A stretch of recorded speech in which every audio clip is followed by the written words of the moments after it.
के लिए इस बार अग्नि परीक्षा से कम नहीं है। पिछले 2 चुनाव की हार और मरुधरा में खाता तक नहीं खुलने की वजह से क्या कांग्रेस ने ढूंढ ली है? क्योंकि तमाम नेता इस बार मरुधरा में जीत का दावा कर रहे हैं। देखिए रिपोर्ट।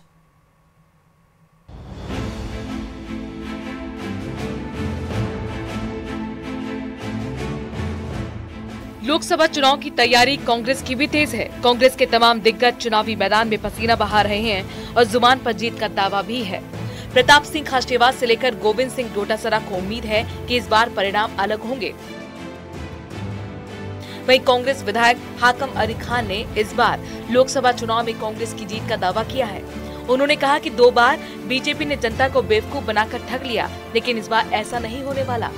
देश के लोग ये पूछना चाहते हैं कि महंगाई कम करने का वादा किया था आपने, रोजगार देने का वादा किया था आपने, किसान की आमदनी दुगुनी करने का वादा किया था आपने, विदेश नीति ठीक करने का वादा किया था आपने, अपनी आर्थिक नीति ठीक करने का वादा किया था। उन चीजों का क्या हुआ? कहाँ है जो महिला सशक्तिकरण की बातें? कहाँ पर है किसान की आमदनी दुगुनी और ऋण माफ? इस बार जीत की तो आप बात हो तो जीत तो गई कांग्रेस। विजेंद्र जीवाड़ा है कांग्रेस के प्रत्याशी, वो जीत के कितने मार्जिन से जीत के लड़ाई ये लड़ रहे हैं। हम 8 कॉन्स्टिट्यूंसी हैं झुंझुनू में और उसमें से 6 हम जीते हुए हैं, 2 हम नवलगढ़ और ये दूसरी एक सीट जो खेतड़ी ये हम यूज कर गए थे। एक तरफ जहां प्रताप सिंह खाचरियावास का दावा है कि चुनावी माहौल कांग्रेस के पक्ष में है, खाचरियावास खुद जयपुर से सीट से चुनाव लड़ रहे हैं। विधानसभा चुनाव में मिली हार के बाद इस बार खाचरियावास का आत्मविश्वास बढ़ा हुआ है। वहीं अलवर के मालाखेड़ा में चुनाव प्रचार में पहुंचे डोटासरा ने बीजेपी पर तमाम तरह के आरोप लगाए हैं। साथ ही बीजेपी पर झूठ बोलने और नफरत फैलाने की बात भी कही है। लेकिन जनता का मन बदलने लगा है। केंद्र सरकार के कामों पर डिबेट शुरू हो गई और केंद्र सरकार के कामों से लोग खुश नहीं है। चुनौती है केंद्र सरकार के सामने। 4 महीने में जो यहाँ की भजनलाल सरकार है उसने 1 पैसे का भी काम नहीं किया। इसके भी चर्चे हैं पूरे राजस्थान में और यहाँ पर भी कि उनका विधानसभा क्षेत्र भजनलाल जी का। भजनलाल जी ने यहाँ पे जब से बने कानून व्यवस्था चौपट हो गई।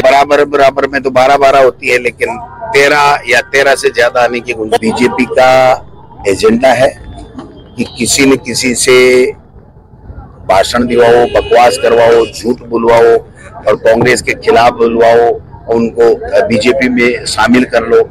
ये तो उनका प्रोपेगेंडा है। कांग्रेस के तमाम दिग्गज वैसे तो इस बार जीत की गारंटी दे रहे हैं, लेकिन पिछले 2 चुनाव से मरुधरा में कांग्रेस का खाता भी नहीं खुला। ऐसे में बड़ी चुनौती खाता खोलने की भी होगी। हालांकि कांग्रेस के बड़े नेताओं को भरोसा है कि इस बार मरुधरा की जनता उन्हें निराश नहीं करेगी। Bureau report, news 18 Rajasthan. BJP ने मरुधरा को जीतने के लिए पूरी ताकत झोंक दी है। बीजेपी के सभी दिग्गज नेता चुनावी मैदान में हैं और इस बार 400 पार का नारा भी दे रहे हैं। तमाम नेताओं को भरोसा है कि मोदी का नाम ही इस बार भी जीत की गारंटी है। देखिए ये रिपोर्ट।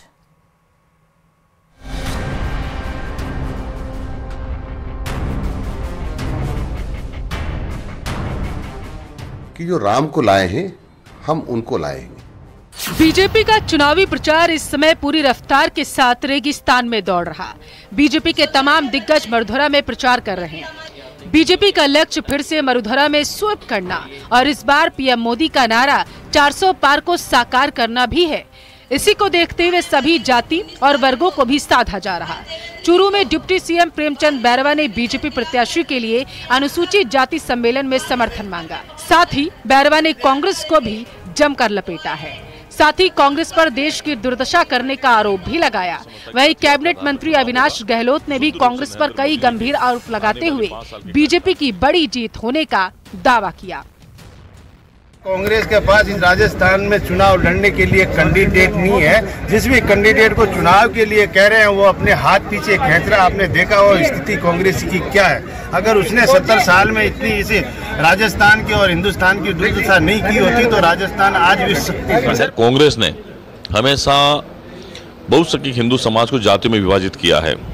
पिछली सरकार में जिस प्रकार से बोर्ड का गठन हुआ, जातियों में बांटने का प्रयास किया, ये कांग्रेस की रणनीति का हिस्सा है कि आप बहुसंख्यक हिंदू समाज जाति में बांट दो और फूट डालो राज करो की नीति से वो इससे चुनाव में भी जाना चाह रहे हैं। लेकिन मैं नहीं समझता कि जातिवाद के आधार पर चुनाव होगा।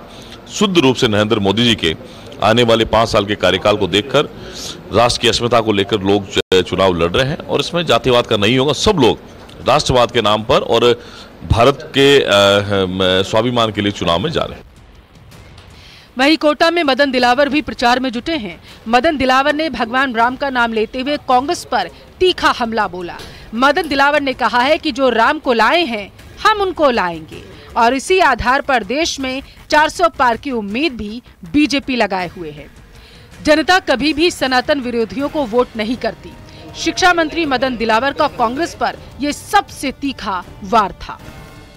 हिंदुस्तान के लोग कभी भी साधु संतों के हत्यारों वाली पार्टी और राम भक्तों के हत्यारों वाली पार्टी को कभी वोट नहीं देती है, चाहे वो कितना भी बड़ा कांग्रेसी हो। वो इस बात को स्वीकार ही नहीं करता है। मेरी कई लोगों से बात हुई, हमारी मजबूरी है, हम पार्टी के नेता है, कांग्रेस का प्रचार कर रहे हैं, वोट तो मोदी को ही देंगे, हम हत्यारों को नहीं दे सकते। फिलहाल मरुधरा में चुनावी माहौल टाइट है। बीजेपी को फिर से 2014 और 2019 वाले परिणाम का भरोसा है। तमाम नेता इस बात का दावा भी कर रहे हैं क्योंकि सभी को विश्वास है कि पीएम मोदी का चेहरा ही जीत की गारंटी है। Bureau report, news 18, Rajasthan.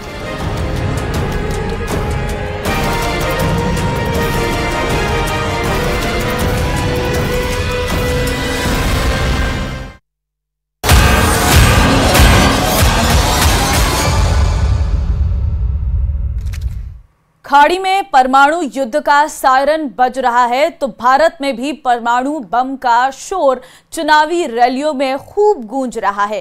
इसकी वजह बना है एक पार्टी का चुनावी घोषणा पत्र, जिसे लेकर प्रधानमंत्री नरेंद्र मोदी ने पूरे विपक्ष को घेर लिया है। स्पेशल रिपोर्ट में देखिए लेफ्ट का नो एटम एजेंडा कैसे डिकोड हो गया।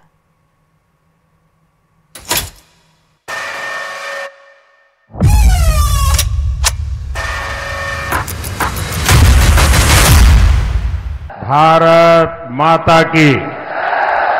अब इंडिया अलायंस का कहना है कि हम भारत के परमाणु हथियार नष्ट कर देंगे, दरिया में डुबो देंगे।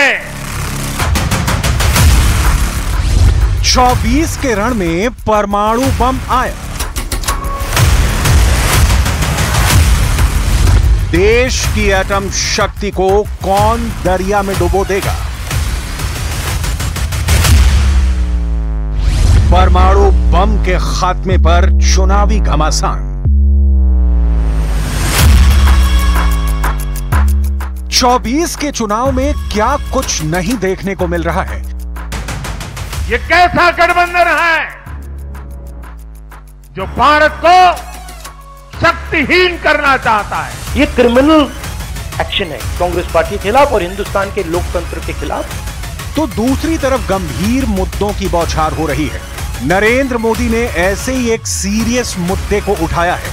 यह मुद्दा 24 के चुनाव का टर्निंग पॉइंट भी बन सकता है, क्योंकि यह मुद्दा है एटम बम, देश की परमाणु शक्ति का, जिस पर विपक्ष को निशाने पर लेते हुए पीएम मोदी ने जोरदार प्रहार किया है। राजस्थान की धरती पर प्रधानमंत्री मोदी ने ऐसी बात की है कि इंडिया गठबंधन पर न्यूक्लियर अटैक से कम असर नहीं करने वाली। पीएम मोदी ने इंडिया गठबंधन की पार्टी के मैनिफेस्टो में एटमी शक्ति पर किए गए दावे की धज्जियां उड़ा दी। अब इंडिया अलायंस में शामिल एक और दल ने देश के खिलाफ बहुत खतरनाक ऐलान किया है। उन्होंने अपने मैनिफेस्टो में लिखा है, जिस पोखरण की धरती ने भारत को परमाणु शक्ति से संपन्न किया, अब इंडिया अलायंस का कहना है कि हम भारत के परमाणु हथियार नष्ट कर देंगे, दरिया में डुबो देंगे। प्रधानमंत्री ने बाड़मेर की रैली में देश के न्यूक्लियर हथियार पर गहरी चिंता जताई है। साथ ही इंडिया गठबंधन पर निशाना साधते हुए ये सवाल भी दाग दिए हैं कि विपक्ष किन शक्तियों के इशारे पर काम कर रहा है। असल में इंडिया गठबंधन में शामिल कम्युनिस्ट पार्टी ऑफ इंडिया यानी CPIM के चुनावी घोषणा पत्र में देश के परमाणु हथियारों के खात्मे का दावा किया गया है।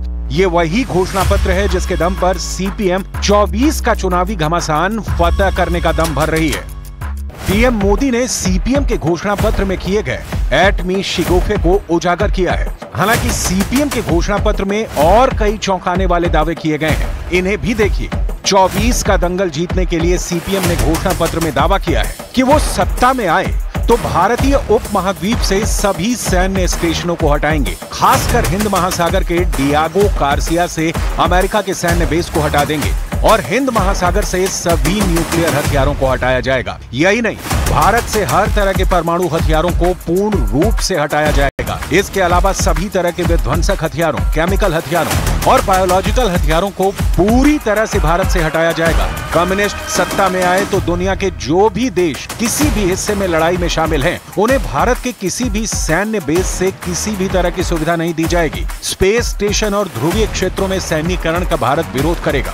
अमेरिका के साथ हर किस्म के स्ट्रेटेजिक संबंधों को खत्म कर दिया जाएगा जिनसे हमारी संप्रभुता का उल्लंघन होता है और जिनसे हमारे हित प्रभावित होते हैं, और चीन के साथ सीमा विवाद के निपटारे के लिए बातचीत करेंगे और चीन के साथ हर तरह के संबंधों को बढ़ावा देंगे। 70 साल से जो चीन बातचीत से नहीं सुधरा, उसे सीपीएम ने सुधारने का दावा घोषणा पत्र में कर डाला है। जाहिर है, ऐसे ख्याली दावों से मुनाफे की बजाय घाटे की उम्मीद ज्यादा है। भारत जैसा देश जिसके दोनों तरफ पड़ोसियों के पास परमाणु हथियार हो,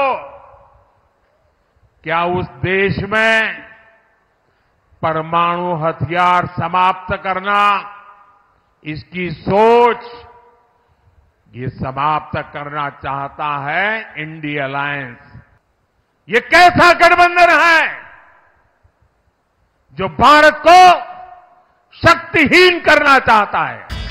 क्योंकि एक तरफ नरेंद्र मोदी दुश्मन के घर में घुसकर सफाई का ऐलान कर रहे हैं, दुश्मन भी ऐसे कि जिनके पास न्यूक्लियर पावर का कोई हिसाब नहीं। चीन, पाकिस्तान जैसे पड़ोसी दुश्मनों ने चोरी छिपे एटमी हथियारों का ऐसा गोदाम बना रखा है जिसकी दुनिया को खबर तक नहीं। ऐसे दुश्मनों से निपटने के लिए भारत का परमाणु शक्ति संपन्न बने रहना ही आखिरी विकल्प है।